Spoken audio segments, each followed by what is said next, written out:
అని ఆ యొక్క రామలక్ష్మణులు ఆర్తనాదములు చేసుకుంటూ ఏడ్చుకుంటూ ఆ దారి మధ్యమును వచ్చుతుండగా అప్పుడు జటాయు అనే పక్షిందుడు శ్రీరామనామస్మరణ ఎలా చేస్తా ఉన్నాడు.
అప్పుడు రామనామస్మరణ చేస్తుండగా అప్పుడు ఆ యొక్క మార్గంలో వస్తున్న రామలక్ష్మణుల నుంచి లక్ష్మణుడు ఆ యొక్క జటాయువు అనే పక్షిని చూసి ఏమంటున్నారు.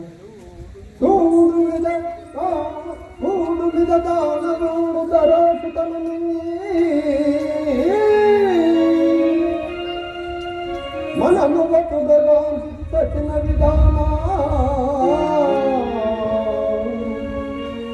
సాక్షి రూపము పడలుగాను నరము తొలగించి నేదమ్మోడా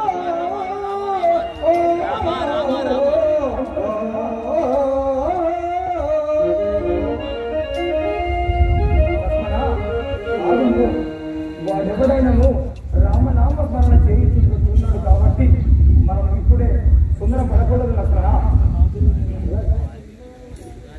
గాలి గాలి గాలి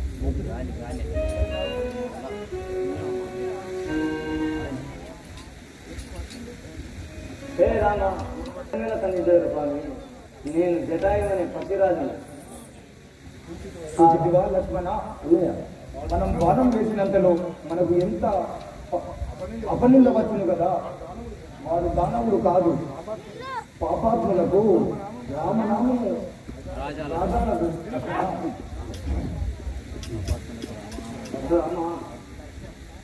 సీతాదేవిని ఆ రావణుడు లంకాధిపతి అయిన రావణసురుడు ఆ సీతాదేవిని అపహరించుకుని వెళుతుండగా నేను అడ్డగిస్తుంది స్వామి.